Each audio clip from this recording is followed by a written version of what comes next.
শুরু করছি মেকানিক্সের একটা ইম্পর্টেন্ট চ্যাপ্টার, সেটা হচ্ছে নিউটনের গতিসূত্র। আচ্ছা, এই চ্যাপ্টারে নিউটনের 3টি সূত্র সম্পর্কে বিস্তারিত আলোচনা হবে। সূত্রগুলো যদিও আগে অনেক পড়া হয়েছে, তবু সূত্রগুলো আরেকবার বলছি আমি। প্রথম গতিসূত্র। প্রথম সূত্রটা কী ছিল?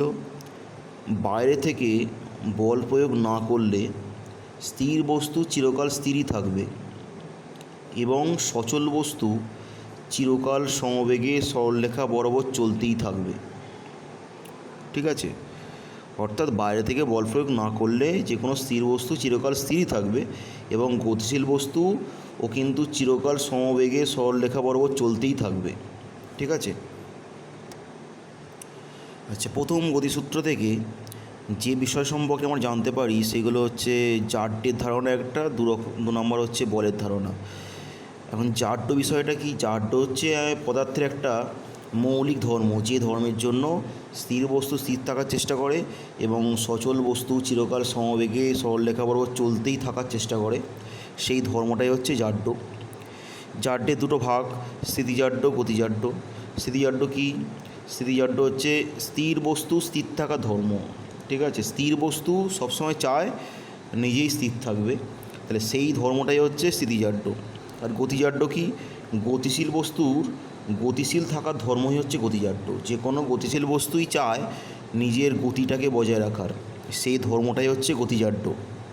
তাহলে জাড্যের দুটি ভাগ সম্পর্কে জানতে পারছি, স্থিতিজাড্য, গতিজাড্য। তাহলে এই দুটি জাড্যের অনেক এক্সাম্পল বইতে পেয়ে যাবি, ক্লাস 7 থেকে পড়া হচ্ছে, একটু দেখে নিবি। ঠিক আছে? আচ্ছা, এরপরে রয়েছে বলের ধারণা পেতে পারি। বলের ধারণা হচ্ছে বলের সংজ্ঞা পেতে পারি সূত্র থেকে। সেটা কি? তো এই সূত্রটাকে যদি ঘুরিয়ে বলা যায় তাহলে বলের সংজ্ঞাটা পাওয়া যাবে। সেটা কীভাবে বলবো? বাইরে থেকে যা প্রয়োগ না করলে, ঠিক আছে, বাইরে থেকে যা প্রয়োগ না করলে স্থির বস্তু চিরকাল স্থির থাকবে আর গতিশীল বস্তু চিরকাল সমবেগে সরলরেখা বরাবর চলতেই থাকবে, সেই বিষয়কেই বলা হচ্ছে বল। বা এরম বলতে পারিস, বাইরে থেকে যে ভৌত রাশি প্রয়োগ না করলে, বাইরে থেকে যে ভৌত রাশি প্রয়োগ না করলে স্থির বস্তু চিরকাল স্থির থাকবে এবং সচল বস্তু চিরকাল সমবেগে সরলরেখা বরাবর চলতেই থাকবে, সেই ভৌত রাশিকেই বলা হচ্ছে বল। তাহলে বলের সংজ্ঞা সূত্র থেকে ঘুরিয়েই বলা হচ্ছে। তাহলে এইগুলো এক্সাম্পল বইতে পেয়ে যাবি, একটু দেখে নিবি। আচ্ছা, দ্বিতীয় গতিসূত্র বলার জন্য ভরবেগের কনসেপ্টটা দরকার। ধরলাম এম ভরের একটা বস্তু ইউ বেগে ছুটছে, তাহলে ভরবেগটাকে পি দিয়ে প্রকাশ করে। ভরবেগ মানে ভর ইন্টু বেগ, এদের গুণফলটা। ঠিক আছে? এম ইন্টু ইউ মানে ভরবেগ, প্রাথমিক ভরবেগ। তাহলে বাহ্যিক বল প্রয়োগ করলি, বেগটা বেড়ে গেল, তাহলে ভরবেগটা কত হলো? পি টু ইকুয়াল টু কী হবে? M into V. অন্তিম ভরবেগ হচ্ছে এম ভি। প্রাথমিক ভরবেগ ছিল এম ইউ, অন্তিম ভরবেগ হচ্ছে এম ভি। তাহলে বল প্রয়োগ করলে ভরবেগটা বাড়ছে। তাহলে ভরবেগটা যে বাড়তে যে সময় লাগে, সেই সময়টাকে নাম দিচ্ছি টি সময় পর ভরবেগটা P1 থেকে P2 হলো। তাহলে সূত্র কি বলছে? সূত্র বলছে কোনো বস্তুর ভরবেগের পরিবর্তনের হার, P2 minus P1 by T মানে কি? ভরবেগের পরিবর্তনের হার বস্তুর ওপর প্রযুক্ত বলের সমানুপাতিক। অর্থাৎ প্রযুক্ত বল যত বাড়াবি ভরবেগের পরিবর্তন তত বেশি বাড়বে। বস্তুর ভরবেগের পরিবর্তনের হার বস্তুর ওপর প্রযুক্ত বলের সমানুপাতিক। ঠিক আছে? বল যেদিকে ক্রিয়া করবে ভরবেগের পরিবর্তন সেদিকেই ঘটবে। ঠিক আছে? বলটা যেদিকে কাজ করবে, যে ডিরেকশানে কাজ করবে, ভরবেগের পরিবর্তনটাই কিন্তু সেদিকেই ঘটবে। তাহলে এইটা হচ্ছে গাণিতিক রূপ। এটাকে তোলার জন্য কে ইউজ করলাম? P2 মানে কি? এম ভি, P1 মানে এম ইউ। ঠিক আছে? বাই টিটা পড়ে আছে। তাহলে এখানে কেটা থাক, এমটা কমন নিয়েছি, M V minus M U by T পড়ে আছে। তাহলে এটাকে ত্বরণ নাম দিচ্ছি, বেগের পরিবর্তনের হার ত্বরণ, কে এম এ। তাহলে force equal to K M A, বল equal to K M A. ঠিক আছে? এটাকে বলা হচ্ছে ত্বরণ। কেটাকে আমরা চুজ করলাম 1, তাহলে এফ সমান হয়ে যাবে এম ইন্টু এ। তাহলে force equal to M into A, বল সমান ভর ইন্টু ত্বরণ। আগে অনেক সূত্র সম্পর্কে অনেক ধারণা আছে তোদের।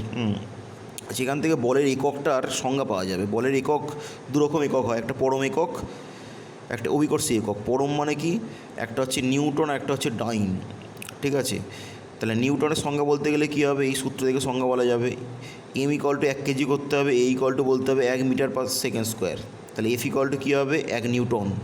সবগুলো এক এক করলাম, 1 newton 1 kg 1 metre per second square. তাহলে নিউটনের সংজ্ঞা এখান থেকে বলতে পারবি, 1 কেজি ভরের কোনো বস্তুর ওপর যে বল প্রয়োগ করলে 1 মিটার পার সেকেন্ড স্কোয়ার ত্বরণ সৃষ্টি হয়, সেই পরিমাণ বলকে বলা হচ্ছে 1 নিউটন। এসআই সিস্টেমে বলের একক। সিজিএস বললে কী হবে, এম সমান 1 গ্রাম, এ সমান ত্বরণ বলতে হবে 1 সেমি পার second square, F equal two 1 ডাইন। তাহলে 1 গ্রাম ভরের কোনো বস্তুর ওপর যে বল প্রয়োগ করলে 1 সেমি পার সেকেন্ড স্কোয়ার ত্বরণ সৃষ্টি হয়, সেই পরিমাণ বলকে বলা হচ্ছে 1 ডাইন। এটা সিজিএস সিস্টেমে বলের একক। আচ্ছা, এগুলো ছাড়াও অভিকর্ষী একক দুটো আছে, একটা হচ্ছে কিলোগ্রাম ভার কেজি ওয়েট, আর একটা হচ্ছে গ্রাম ওয়েট। কেজি ওয়েটের সংজ্ঞা কী করে বলবো, kg weight 1 kg into 9.81 metre per second square. এইটার সংজ্ঞা হচ্ছে 1 কেজি ভরের কোনো বস্তুকে পৃথিবী তার কেন্দ্রের দিকে যে বল দিয়ে আকর্ষণ করে। 1 কেজি ভরের কোনো বস্তুকে পৃথিবী কেন্দ্রের দিকে যে বল দিয়ে আকর্ষণ করে, সেই বলটার মান হচ্ছে 1 কেজি ওয়েট। তাহলে 1 কেজি ওয়েট কী হবে, এম মানে 1 কেজি ইন্টু পৃথিবীর যে ত্বরণ, অভিকর্ষীয় ত্বরণ মানে কি 9.81 মিটার পার সেকেন্ড স্কোয়ার। তাহলে এইটাই হচ্ছে 1 কেজি ওয়েট। তাহলে 1 কেজি ওয়েট মানে কি, এইটা গুণ করলে 1 কেজি ওয়েট হচ্ছে, ঠিক আছে। আচ্ছা, এইটার মান দেখ, 9.8টা আগে রাখ। এখন kg metre per second square মানে নিউটন, তাহলে 1 কেজি ওয়েট মানে 9.81 নিউটন, ঠিক আছে। গ্রাম ওয়েট বললে কী হবে, 1 গ্রাম ভরের বস্তুকে পৃথিবী তার কেন্দ্রের দিকে যে বল দিয়ে আকর্ষণ করে, সেই বলকে বলা হচ্ছে 1 গ্রাম ওয়েট। তাহলে 1 গ্রাম ওয়েট মানে 1 গ্রাম ইন্টু 981 সেমি পার সেকেন্ড স্কোয়ার। এটাকে তুই ভেঙে লিখতে পারিস, 981 গ্রাম সেমি পার সেকেন্ড স্কোয়ার মানে কি, গ্রাম সেমি পার সেকেন্ড স্কোয়ার মানে বলেছিলাম কি ডাইন। আচ্ছা, একটা আছে আরেকটি একক হয় পাউন্ড ভার, এলবি মানে পাউন্ড ভার, মানে 1 পাউন্ড ভরের কোনো বস্তুকে পৃথিবী তার কেন্দ্রের দিকে যে বল দিয়ে আকর্ষণ করে, তাকে বলা হচ্ছে 1 পাউন্ড ভার। 1 পাউন্ড ভার মানে কি, 1 পাউন্ড ইন্টু 32 ফুট পার সেকেন্ড স্কোয়ার, মানে এফপিএসে জি এর যে মানটা হয় 32 হয়, 32 ফুট পার সেকেন্ড স্কোয়ার হয় এফপিএসে, ঠিক আছে। তাহলে 3টে অভিকর্ষী একক হতে পারে। আচ্ছা, এরপর একটা নতুন জিনিস যেটা আছে সেটা হচ্ছে বলের ঘাত। বলের ঘাত ধরলাম, এম ভরে কোনো বস্তুকে বাইরে থেকে টি সময়ে এফ পরিমাণ বল প্রয়োগ করলি, কোনো একটা এম ভরের বস্তু এফ বল প্রয়োগ করলে টি সময় ধরে, তাহলে এফ ইন্টু টি, বল ইন্টু সময়ের যে গুণফলটাকে বলা হচ্ছে বলের ঘাত। বল ইন্টু সময়ের যে গুণফলটাকে বলা হচ্ছে বলের ঘাত। এবার দেখি এইটা কী হয়, এফ ইন্টু টি মানে কী হয়, F into T equal to কী হয়, দেখি এফের মানটা বসাচ্ছি, M V minus M U by T. এটা জানা আছে, এফের মানটা আগে বার করা আছে, টিটা পড়ে আছে, টিটি কেটে গেল, তাহলে পড়ে আছে এফ ইন্টু টি মানে কি, এমভি মাইনাস এমইউ। তাহলে বলের ঘাত মানে কিছুই নয়, এটা কি, এমইউ মানে প্রাথমিক ভরবেগ, এমভি মানে কি অন্তিম ভরবেগ, মানে এটা কি হলো, ভরবেগের পরিবর্তন। বলের ঘাত মানে ভরবেগের পরিবর্তন, ঠিক আছে। তাহলে এটা একটা নতুন বিষয়। তাহলে বলের ঘাতের এককটা কী হবে, ভরবেগের যা একক সেই এককটাই হবে। আচ্ছা, ঘাত বল। ঘাত বল মানে কোনো একটা বস্তুর ওপর বৃহৎ মানের বল ক্ষুদ্র সময়ে কাজ করছে, একটা বেশি পরিমাণ বল প্রয়োগ করা হচ্ছে কোনো বস্তুর ওপর কম সময়ে, তাকে বলা হচ্ছে ঘাত বল। ঘাত বলটা অ্যাকচুয়ালি কিছু পরিমাণ বলকেই বোঝাচ্ছে। তোমার ফুটবলে কিক করা হলো জোরে, বা কোনো একটা বলকে ব্যাট দিয়ে আঘাত করা হলো, তাহলে কিন্তু সেক্ষেত্রে কম সময়ে বেশি বল প্রয়োগ করা হচ্ছে, সেটা যেটা প্রয়োগ করা হচ্ছে তাকে বলা হচ্ছে ঘাত বল। কম সময়ে বেশি বল প্রয়োগ করলেই সৃষ্টি হয় ঘাত বল। ঘাত বলের এককটা কী হবে, নিউটন বা ডাইন। কিন্তু বলের ঘাতের এককটা কী হবে, ভরবেগের যে একক, ভরবেগের একক কী হয়, কেজি মিটার পার সেকেন্ড, সেটা হয়, কিন্তু ঘাত বলের এককটা নিউটন হয়। আচ্ছা, নিউটনের তৃতীয় গতিসূত্র, এটাও সবাইকার জানা আছে। প্রত্যেক ক্রিয়ারই একটি সমান ও বিপরীতমুখী প্রতিক্রিয়া থাকে। ধরলাম কোনো একটা বস্তুর ওপর F1 ক্রিয়া প্রয়োগ করলি, তাহলে F1 ক্রিয়া থাকলে একটা প্রতিক্রিয়া বস্তু কাজ করবে।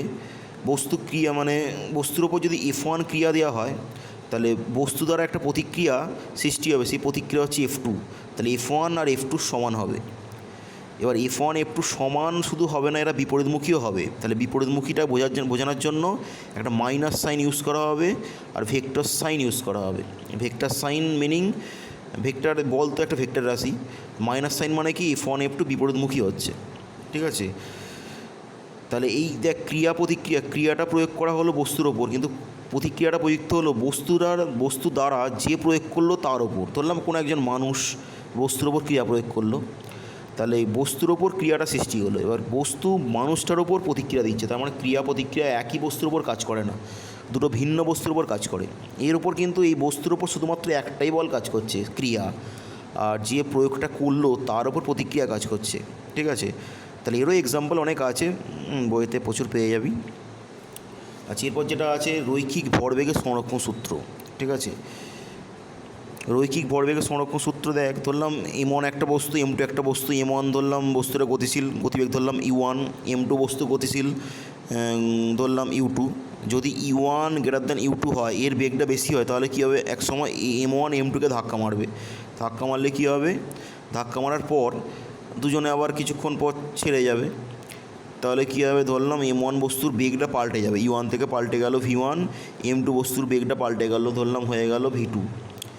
তাহলে সূত্র কি বলছে, সংঘর্ষের আগে এদের যা ভরবেগ ছিল, এর ভরবেগ কত ছিল, M1 U1 plus M2 U2। ঠিক আছে, আর সংঘর্ষের পরে ভরবেগ এর কত হলো, M1 V1, এর ভরবেগ কত হলো, M2 V2।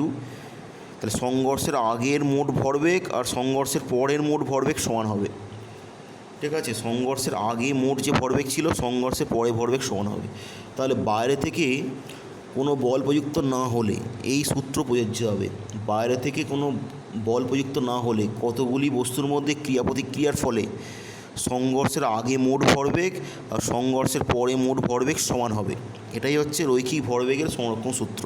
ঠিক আছে, এটাকে প্রমাণ করব। তাহলে রৈখিক ভরবেগের সংরক্ষণ সূত্র প্রতিষ্ঠা করব নিউটনের তৃতীয় সূত্র থেকে। ধরলাম M1 ভরের বস্তু U1 বেগে ছুটছে, M2 ভরের বস্তু U2 বেগে ছুটছে, পরস্পর ধাক্কাধাক্কি হচ্ছে, সংঘর্ষ হচ্ছে। M1 M2কে ক্রিয়া দিল, সেটা নাম দিচ্ছি F12। এক দ্বারা দুইয়ের উপর যে বল কাজ করছে সেটা নাম দিচ্ছি F12। আর 2 নম্বর বস্তু 1 নম্বর বস্তুকে প্রতিক্রিয়া দেবে, সেই প্রতিক্রিয়ার নাম হচ্ছে F21। 21 মানে 2 1কে দিচ্ছে, F12 মানে 1 2কে দিচ্ছে। ঠিক আছে, তাহলে 1 নম্বর বস্তু 2 নম্বর বস্তুকে ক্রিয়া দিল, 2 নম্বর বস্তু 1 নম্বর বস্তুকে প্রতিক্রিয়া দিল। তাহলে ক্রিয়া প্রতিক্রিয়ার পরে তাহলে কী হবে, তারা এক সময় ছেড়ে যাবে। তাহলে M1 বস্তুর বেগ ধরলাম হয়ে গেল V1, M2 বস্তুর বেগ হয়ে গেল V2। আচ্ছা, এবার ক্রিয়া প্রতিক্রিয়া আমরা জানি কি, সমান বিপরীতমুখী। F12 = F21, মাইনাস সাইন দিলাম কেন, ক্রিয়া প্রতিক্রিয়া বিপরীতমুখীর জন্য মাইনাস সাইন। ধরলাম সময় লেগেছে T সময় ধরে ক্রিয়া প্রতিক্রিয়া কাজ করছে, ধরলাম T দিয়ে গুণ করলাম, দুদিকে T দিয়ে গুণ করা হলো। আচ্ছা, বল ইন্টু সময় গুণ করলে কী হয় বলতো, ভরবেগের পরিবর্তন, এটাকে বলা হচ্ছে বলের ঘাত। বল ইন্টু সময়, একটু আগে দেখালাম বলের ঘাত হয়, বল ইন্টু সময় মানে বলের ঘাত। আর বলের ঘাত মানে কী হয়, ভরবেগের পরিবর্তন। তার মানে এই বিষয়টা হচ্ছে ভরবেগের পরিবর্তন। কার ভরবেগের পরিবর্তন, এই বলটা কাজ করছে কার ওপর বলতো, 2 নম্বর বস্তুর ওপর। তাহলে এই বিষয়টা হচ্ছে 2 নম্বর বস্তুর ভরবেগের পরিবর্তন, মানে M2র ভরবেগের পরিবর্তন হচ্ছে এইটা। আর এইটা মানে এই বলটা কাজ করছে কার ওপর, 1 নম্বর বস্তুর ওপর, 2 নম্বর বস্তু দ্বারা বল। তাহলে এইটা হচ্ছে 1 নম্বর বস্তুর ভরবেগের পরিবর্তন। 1 নম্বর বস্তু মানে কি, M1 বস্তুর ভরবেগের পরিবর্তন। তাহলে M2 বস্তুর ভরবেগের পরিবর্তন মানে কি, ভরবেগ হলো M2 V2, ছিল কত, M2 U2 ছিল, M2 U2 হলো কত, M2 V2। আচ্ছা, 1 নম্বর বস্তুর ভরবেগের পরিবর্তন, মাইনাস সাইনটা পড়ে আছে, ছিল মানে হলো এইটা, ছিল এইটা, দুদিক এদিক ওদিক বাঁ দিক ডান দিক করে নে। দেখ, সংঘর্ষের আগে মোট ভরবেগ যা ছিল ইকুয়াল টু সংঘর্ষের পরে মোট ভরবেগ সমান। তাহলে প্রমাণিত হয়ে গেল। তাহলে রৈখিক ভরবেগের সূত্র এইভাবে কিন্তু প্রমাণটা করা যায়। আচ্ছা, পরীক্ষা অনেক সময় উল্টে দেয়, রৈখিক ভরবেগের সংরক্ষণ সূত্র থেকে এই সূত্র প্রমাণ করো। তাহলে এটাকে উল্টে প্রমাণ করলেই করা যায়, বইয়ে তো করা আছে, দেখে নিবি। এইটা থেকে প্রমাণ করা যায় এটা, এটা থেকেও প্রমাণ করা যায় এটা। প্রথম এইটা লিখে এটা বাঁদিক ডানদিক করে T দিয়ে গুণ করবি, পেয়ে যাবি এটা। তাহলে এটা থেকে প্রমাণ করা যায়। আচ্ছা, এরপরে যেটা একটা ইম্পর্টেন্ট জিনিস রয়েছে সেটা হচ্ছে লিফটের গতি। লিফটের গতি যে বিষয়টা আছে, লিফটের গতি। আচ্ছা, লিফটের গতি ধরলাম একটা লিফট ধরা আছে এটা, ঠিক আছে। লিফটের মধ্যে কোনো একজন মানুষ আছে এর মধ্যে। আচ্ছা, মানুষটা যে ওজন কাজ করছে mg তলার দিকে। আচ্ছা, লোকটির ওপর একটা প্রতিক্রিয়া কাজ করবে, এটা ক্রিয়া হলে লিফট কী করবে, লোকটার ওপর প্রতিক্রিয়া দেবে, প্রতিক্রিয়াটা হচ্ছে আর। তাহলে আরটা হচ্ছে প্রতিক্রিয়া, mg হচ্ছে ওজন। তাহলে প্রতিক্রিয়া থাকার জন্য এই লোকটি তার নিজের ওজনটাকে বুঝতে পারবে, অনুভব করতে পারবে। ধরলাম 1 নাম্বার লোকটা প্রথম স্থির আছে। আচ্ছা, লোকটা স্থির মানে কি বলতো, লোকটা স্থির মানে ক্রিয়া প্রতিক্রিয়া সমান, R = mg। তাহলে লোকটি নিজের ওজনটাকে অনুভব করতে পারবে, লোকটার ধরলাম ওজন ধরলাম 100 কেজি, তাহলে লোকটা অনুভব করতে পারবে তার ওজনটা 100 কেজি, ও অনুভব করতে পারবে R=mg। তার যে পরিমাণ ওজন সেটাই কিন্তু অনুভব করতে পারছে আর, যেটা ওর সেন্স করছে সেটা আর অ্যাকচুয়াল ওজন হচ্ছে mg। তাহলে ওর নিজস্ব ওজনটাকে ও নিজেই অনুভব করতে পারছে, সেটা হচ্ছে R=mgর জন্য। কোনো গতি এখনও হয়নি, কোনো গতি নেই, কোনো গতি না থাকার জন্য এই বিষয়টা হচ্ছে। কেস 2, ধরলাম লিফট এ ত্বরণে নিচে নামছে, এ ত্বরণে তলার দিকে নামছে। আচ্ছা, তলার দিকে নামছে মানে কি বলতো, এবার আর এর থেকে mg বেশি হবে, ঠিক আছে। আর তো ক্রিয়া হচ্ছে mg, তাহলে mg বেশি হলে তলার দিকে নামবে। তাহলে তলার দিকে mg বেশি, ওপর দিকে আরটা কম, তাহলে বলতো তলার দিকে লব্ধি বল কত হবে, mg - r হবে। কেন mg বেশি আরটা কম, মানে ধর ক্রিয়া ধরলাম 10 নিউটন, প্রতিক্রিয়া ধরলাম 7 নিউটন, তাহলে তলার দিকে বলটা বেশি হবে। তাহলে তলার দিকে বলটা কত হবে, mg - r। আচ্ছা, লব্ধি বল মানে কি আমরা জানি, নিউটনের সূত্র অনুযায়ী কি, লব্ধি বল মানে ভর ইন্টু ত্বরণ। তাহলে বল = ভর ইন্টু ত্বরণ লিখলাম। তাহলে অ্যাকচুয়ালি এইটা মানে কি নিউটনের সূত্রই লিখেছি, এটা লব্ধি বল = ভর ইন্টু ত্বরণ। তাহলে আরটাকে ঘুরিয়ে লিখলাম mg - ma। তার মানে দেখ mgর থেকে এই পরিমাণ ওজনটা কমে যাচ্ছে, দেখ R mg, যেটা মাইনাস সাইন মানে কি ওজনটা কমে যাচ্ছে। অর্থাৎ লোকটার ওজন যদি 100 কেজি হয়, ও অনুভব করবে ওজনটা নিজের 70 কেজি 60 কেজি, তার মানে কি লোকটি নিজেকে হালকা মনে করবে। যদি এ ত্বরণে তলার দিকে নামে, তাহলে লোকটি নিজেকে হালকা মনে করবে। একটা স্থির জায়গায় দাঁড়িয়ে থাকলে একটা লোক, সে যে ওজনটা অনুভব করে, যদি এ ত্বরণে নামে নিজেকে হালকা মনে করবে। লিফটে বা নাগরদোলা যখন কেউ বসে, যখন নাগরদোলা তলার দিকে নামবে, তখন আমাদের কী মনে হয়, নিজেকে হালকা মনে হয়। বিষয়টা কিন্তু একই রকম, উপর থেকে তলার দিকে যখন নামবে তখন লোকটি নিজেকে হালকা মনে করবে। যেমন নাগরদোলার ক্ষেত্রে একই জিনিসটা ঘটে। তাহলে স্থির থাকলে নিজের ওজন অনুভব করতে পারবে, ত্বরণে নামলে ওজনটা কমে যাবে, নিজের ওজনটা কমে যাবে মনে হবে লোকটার। অ্যাকচুয়াল ওজনটা কিন্তু একই থাকবে, মনে হবে ওজনটা কমে গেছে। আচ্ছা, এবার লিফটটা ধরলাম এ ত্বরণে উঠছে, উপরে উঠলে কী হয় দেখ, তীর চিহ্ন ওপর দিকে। আচ্ছা, উঠছে মানে কি বলতো, আরটা বেশি হবে, mgটা কমে যাবে, mgর থেকে আরটা বেশি করতেই হবে তবে কিন্তু উঠবে। তাহলে লব্ধি বলটা কত হবে, উপরের বলটা বেশি তলার বলটা কম, তাহলে r - mg হচ্ছে লব্ধি বল, = আবার নিউটনের সূত্র mf, F=mf। সূত্র অ্যাকচুয়ালি কিন্তু এটাই ইউজ করছি, F = m × a। লব্ধি বল = m × a, তাহলে কমন নিয়ে নিয়েছি, আরটা বাঁদিকে রাখলাম mg + ma। দেখ ওজনটা কিন্তু R=mg + ma, তার মানে ওজনটা আগের থেকে বেশি হয়ে যাচ্ছে। তার মানে লোকটি নিজেকে ভারী মনে করবে, যখন লিফট ওপর দিকে উঠবে তখন লোকটি নিজেকে কিন্তু ভারী মনে করবে। লিফট যখন নাগরদোলা আমরা ওপর দিকে উঠি তখন নিজেকে ভারী মনে হয়, সেটাই কিন্তু ঘটবে এখানে।